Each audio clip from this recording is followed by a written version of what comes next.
Happy Sunday, of course, here in Maryland. Callie Francois, Keith Fustel next to me. Nothing too crazy for prices yesterday, but we had an abundance of double-digit plays yesterday. Let's see, Torch of Truth, Stardust Ziggy.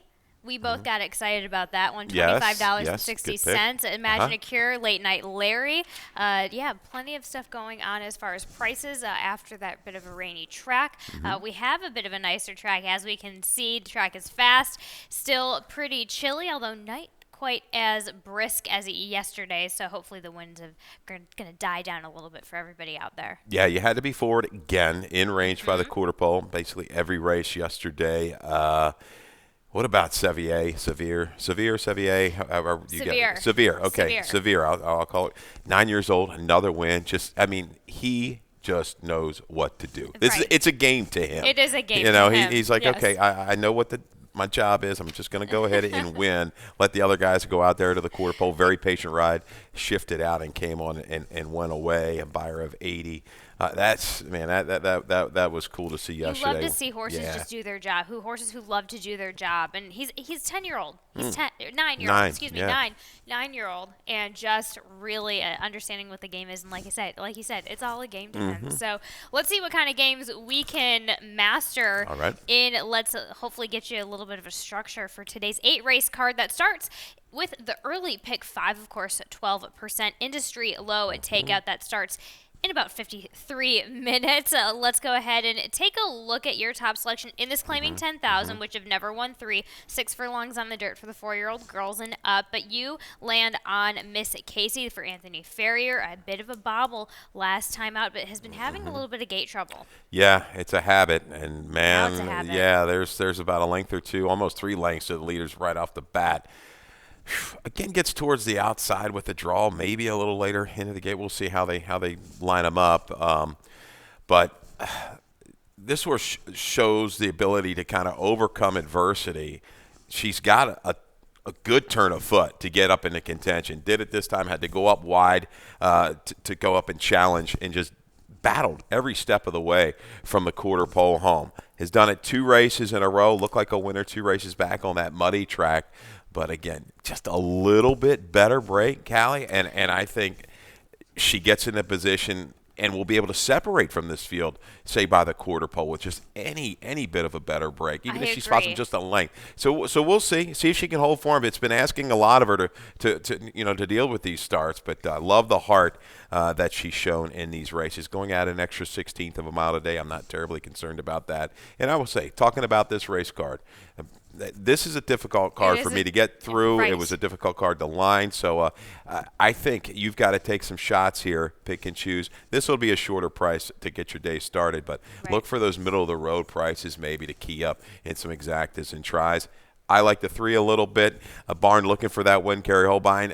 The drop, is it too late, though? Is this horse just gone off form completely? Yeah. Got enough speed, I think, to get into position with Paredes. We saw him with his win do that, put the horse into the race. If she comes out clean and gets into position, yeah, I think she can battle it out on the front a long way. We'll see what happens there. For me, it's always tough when you get connections who are over campaigning these horses, and it kind of just takes them out mentally out of the game because they're so over campaigned for so long. Then it all becomes a pattern and a habit. So Keith Fustel goes 10-3, 1-5.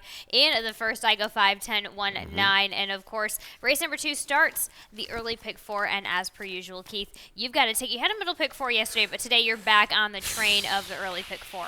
As I texted you, I was so disappointed I didn't just give out an early pick 4. It would have been a $36 ticket. Of course. And it would have hit. It would have, could have, should have. But maybe you took along, the horses that I had in the races, took them together. It paid $400. This happened the last time you did a middle pick 4 too. Yes, but I think we hit both, though, that day. I think I would have had both of them. That's what I'm saying. Yeah. You need to keep the early pick 4. Okay. Well, maybe. Well, you've got it today for $24.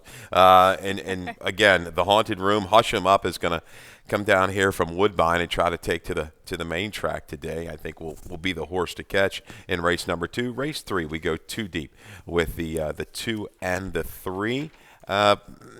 Nautilus, real gutsy effort last time. Treasure Trove, an early move. Let's see if a little patience might pay off with Toledo this afternoon. 3-7 in race 4. Here's a spread in race 5 with the 1, 6, 9, and 10. Lovely Liza will be the top selection in there. $24 for the early pick 4. There we go. And this starts in race number 2, of course, as usual. In this maiden claiming 12.5, going the 1-turn mile on the dirt for the fillies 4 and 5. As you mentioned, you land on the Justin Nixon coming in, the wood, not really a Woodbine Ship, but just the Haunted Broom. The stretch out to the mile, that's got to be the solution for this filly. Yeah, it looks to be getting just a little bit better. I like the feel of the race that she comes out of. Steady progression in distances, right? 5.5 to 6 to 7. She's still giving effort. We're going to get Barbosa, so we'll drop a few pounds. He'll probably be a little bit more aggressive because they don't want things to get away up front with Hush 'Em Up. Hush 'Em Up, Shipping Here comes back against the girls. For a barn that's had pretty good luck at Penn when coming down, but coming into Laurel the last 5 years, 0 for 12. So looking for that elusive victory. Hush 'Em Up gets sent here with Yomar Torres to the that's front. Going to be a change. Oh, give me that rider. Rodriguez. I didn't get that. And I checked that just before I came down. I got it at 11:32 on my handy dandy computer. Well, there you with go. Your text. See, again, your technology. Okay, the Haunted Room, though, I think can get positioned with a steady progression and maybe wear down this 3-horse. Just once more, we also both use underneath. I'm hoping for an upsurge, and I think the extended distance is going to help with the Tim Keefe runner with Gianavello on top. But Keefe used 1-3-6-7, and I go 6-7-1-3 in race number 2. Okay. Okay, we can go on. Race number 3 starts the Rainbow Pick 6, as we only have 8 on the card today. We've got a carryover nearing $5,000. That's certainly going to be hitting over $5,000 by the time the gates open in race number 3. Of course, I've got a ticket lined up. Keith, it is not a $60 ticket. It's half that. So, again, I found it a bit – I was surprised. It's still hard to go through and make up a ticket for this week sequence, but not as hard as I thought, just because you can include so many. So I do a lot of 3-sters. I go 3 wide in races 4, 5, 6, and 8. My single is in race number 7 on ZABRACADABRA, who is, I believe, your best bet of the day as well. And, of course, I go 2 deep right here in race number 3, where it opens this Rainbow Pick 6, $32.40 ticket, and it starts in this 1.125 event for this allowance optional claiming 40 for the 4-year-olds and up. And let's go ahead. We both agree, and we both think that Nautilus is going to come out on top. But let's take a look at the last time Nautilus, Treasure Trove, and Guillaume teamed up. Yeah, on this wet fast sealed service on this December 31st, right? A little New Year's Eve. Last day of 2022. Yeah, and Guillaume, Nautilus, they kind of have their own little battle up front. It's this early move though by Treasure Trove that interests me. Caught out wide, it tried to make that move and just couldn't quite sustain it. They were going slow, so I can see maybe trying to go ahead and get this horse into the action and maybe try to hopefully keep him going. But the front runners, they had the best of it, and both of them in a ding-dong battle from the quarter pole home. Guillaume just a little bit better, but Guillaume now first off the claim. We'll see if that horse can maintain form, leaving the Nest barn into the 8th Aerosol in the 3rd barn. So I'm going to stick with Nautilus. I think this is a horse he doesn't necessarily need to lead. There's another speed horse in here with Big Lake. He's positional here at a shorter price. I'm going to take him on top of Treasure Trove, I think, off of that. He's got back figures to work in this field. We'll have to just sit a little bit further back. I think he's going to get a little more flow in here, and he'll like that.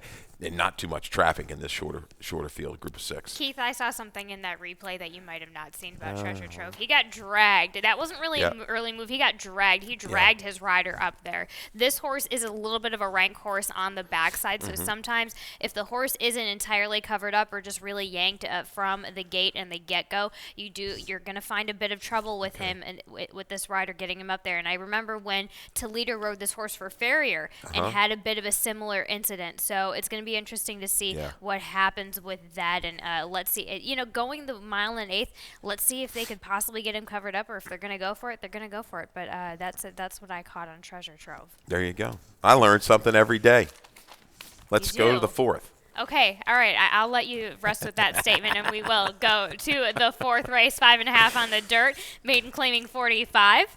We do have a video on what's my top selection, but before we go to that video, All right. hold up, Olivia. Let's talk about the number 7 who you have on top. Mine run for Brittany Russell, Kevin Gomez. Kevin Gomez looking for his second win back. A nice gate work leading up to this first-time starter for Russell. Yeah, it's Mare. Renaissance Rosie. I remember she was just strong. 15 for 25. $372,000. Won early, was very, very fast. Golden Lad's okay, first time out. I'll just say in Brittany we trust 12 for 35, 34% with the 3-year-old firsters on the dirt the last couple years. So that's good enough for me. There was a key scratch with the 9. Billy Kiss coming out of there. Looked like the speed outside. So the chances of the 3, I think, increase. Good afternoon, Oscar, because this one was well prepped, ready to go first time out, and good effort. I think shortening back up to the 5.5, use that speed, the shorter run of the turn to get that position. I think that'll enhance the chances of this 3-horse. And I like that. That's why I have that horse in my exacta. And let's go ahead and now finally take a look at what you have underneath Anomo data that I have in my top selection for Tim Keith, JV, and Toledo. Just missed it coming from off of the pace and just missed it by a neck last time out. Yeah, Almadata from the inside this particular day. We've talked about first time out, just lower percentage barn, but they get a lot out of their first races, and that's the key. This one find trouble, right? Checked pretty sharply, and was able to kind of work out a trip off the rail, working between here, upper stretch, diving down, finishing quite well. But good afternoon, Oscar. Did all of the dirty work into those fractions, and I like the way he broke that day. He came out of there like a shot. Took back, let Billy Kiss go, then tried to make that move. Gets the lead, goes clear. Yeah, but good effort. Omadata rallying, dropping down inside. So you've got the other horse of Tim Keefe's that I think is going to be live. So this is a good competitive race. This first is going to have to be tied on my top selection. And you've got a new shooter. You don't have this one in the mix at all. But Rosado on the overnight was named on the 3 and the 8. He goes to the 8. Hill of Terror. This jockey trainer combo scored last week with a horse first time Lasix. I believe it was 3-year-old. Comes in out of a triple key race, faced the right kind, third off of a break. I think got used in to get position last time.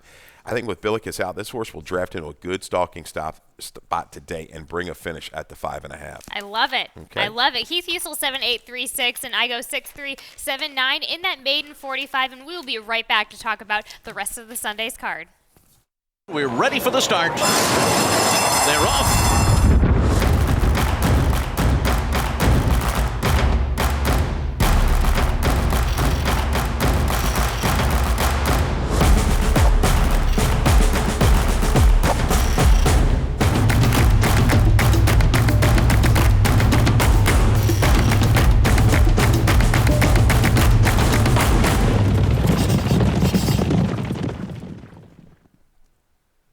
Back to talk about the 6, another restricted allowance that we've got going on this weekend. There's been plenty of them, and we have another one for you. This is for the fillies and mares 4 years old and up, going 6 furlongs on the dirt. Keith, you land on the rail horse Summer Odds, Diana McCour, Bryson Butterfly back in the saddle. As long as this one gets the trip well within to get a piece of the action. Yeah, I mean, I look at this field. I think it's pretty close, all things considered. A couple scratches, the 3 and the 7 Italian dressing had a little shot in there, I thought, but just looking for some value in race number 5, and it's going to key around the 1 and the 9. But Summer Odds is a horse.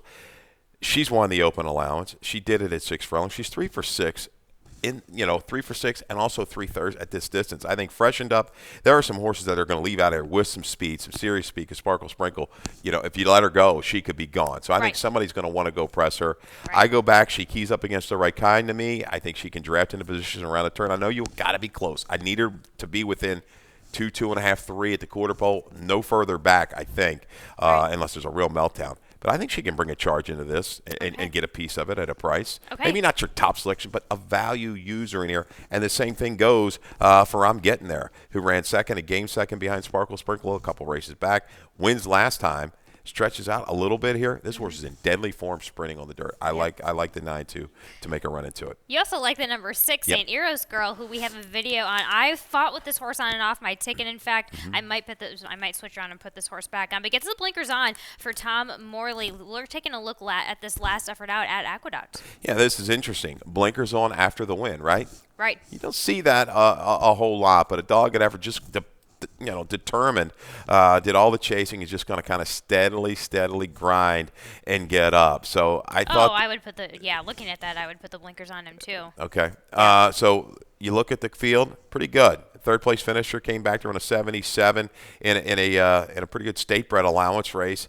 83 top for that runner as well. So that bodes well. I think she can sit the trip just off of it. Maybe she can kind of dog Sparkle Sprinkle. We'll see, because she's got another kind of speed horse outside. La Casadora likes to be close. So let's see what kind of trip she gets into that turn. But Morley, last 3 years on the dirt, pretty good. 9 for 34, 26%. 25 of 34 in the money, second off the claim. Key right there. ROI of 241. So I like the form she's holding. We see her in Maryland before, going back to last spring. Yep. Comes back here and looks awfully good in this spot. Keith Fusel goes 1, 9, 6, 10. I also include the 10 on the top. My Flicker, Anthony Ferrier horse, just in nice form. Why not run with it? Gets the blinkers on as well for some added extra. Added extra spice. So we've got a couple of just really interesting race. Super interesting race here in this restricted one. Yep, I agree. I think money should be spread around. Again, if you're betting flat and you're looking at a horse to win, this group, nothing less than 3 to 1. Exactly. I've got to get some value. It's pretty close.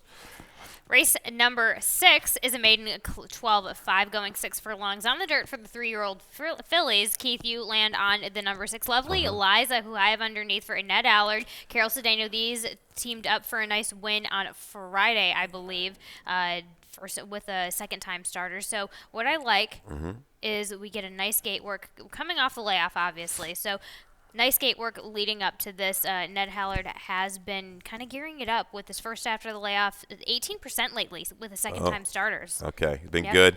And this jockey-trainer combo, that we know they're always pretty steady. But how about this? I saw Maiden Claimers the last 3 years on the dirt, 38% with an ROI of 275, 8 for 21. We talked about capable off the layoff. Had a horse, a firster, those two hooked up with Deeds of Love. Really professional, kind of a win the other day. Took play early and often. It stayed there, opened up at 5-2, stayed at 4 a long way.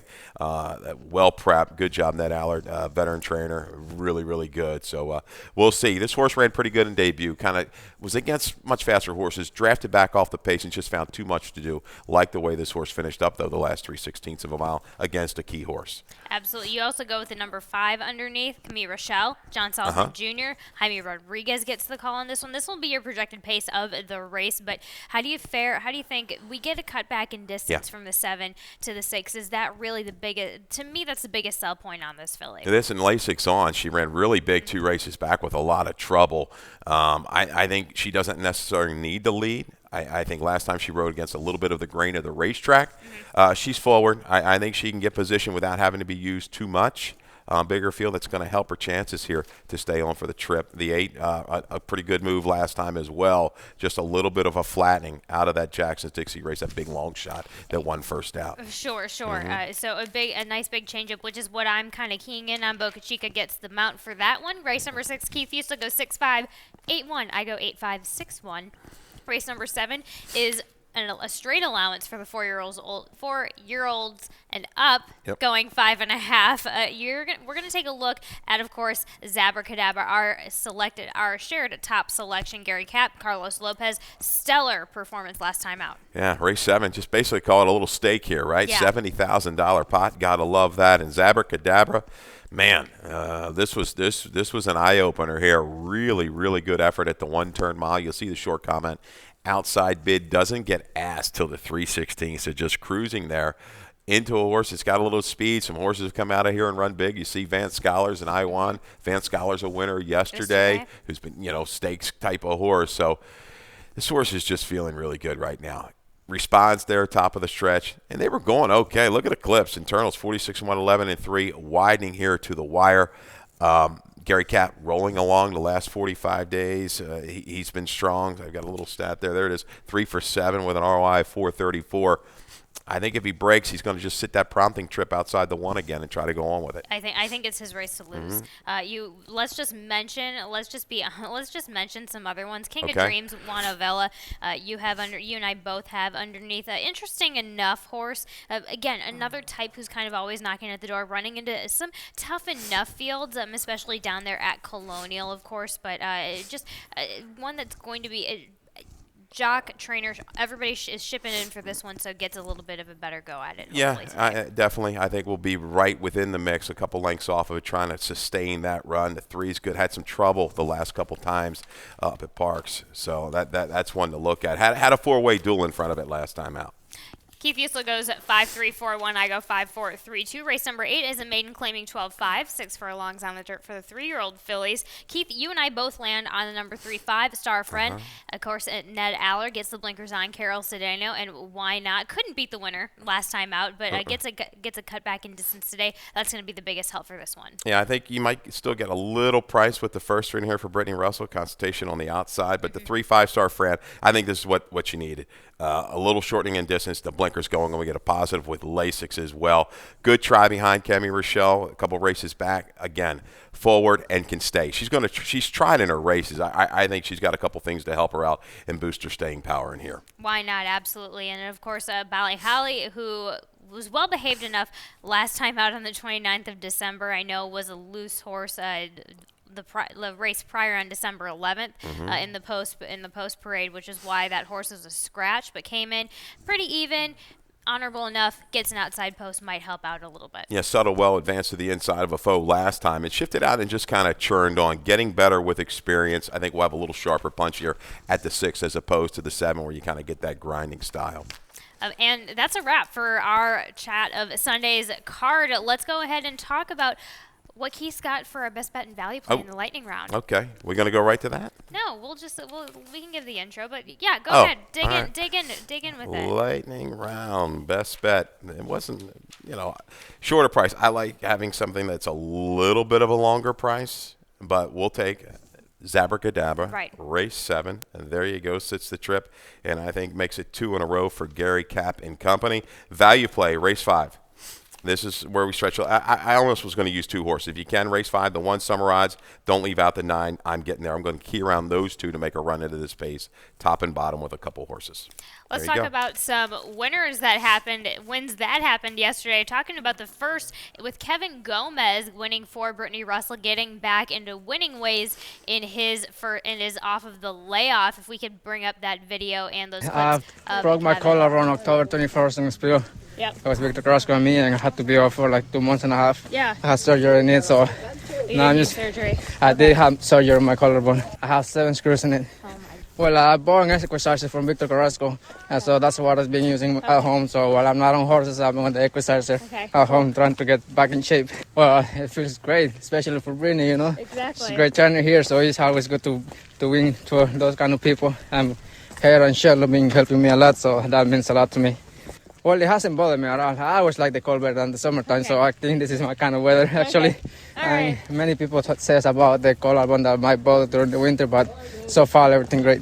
No, actually I haven't been on him in the morning, but I kind of went and watched the replays and got a little kickback from Jamie Rodriguez. He told me a little bit of the horse, and then he just tried to follow instructions.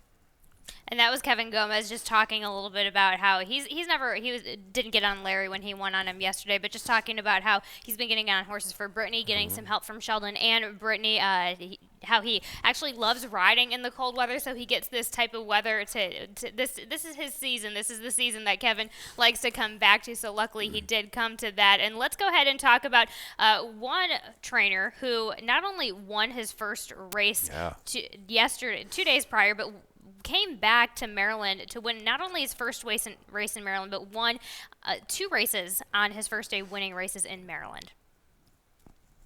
It's a blessing. I mean, I'm so happy that Lou decided to stay on with me and giving me a shot. Just a tremendous opportunity. And not just, all of Dale's owners that stayed on with me, but I got to thank all my father's owners for the last couple of years that gave me a shot and the confidence, being in Delaware and managing all those nice horses really put me in a position to move forward with this opportunity. Without all of them together, that I wouldn't be here. The last couple years at Delaware, Gary had given me full autonomy. I mean, he just train them, do what you do. I'm not going to interfere. You run it the way you want to run it. Instead of having somebody to fall back on if I need it, the buck starts and stops with me. Exactly. So there's nobody else for me to fall back on. If I started worrying about it right away, like picking up where Dale left off, I think that just would have been disastrous. It's a learning curve, and but I'm really appreciative for all of the owners to stick with me. Of course, that was nice to see. We got it was Louis Elman with Imagine a Cure for the first race that won in the second fill, and of course Dale Capuano was there for the win with Vance Scholars, which is always nice to see. So congratulations to Kevin and Phil, and we will head over to Dave Rodman for some changes and scratches. All right, good luck.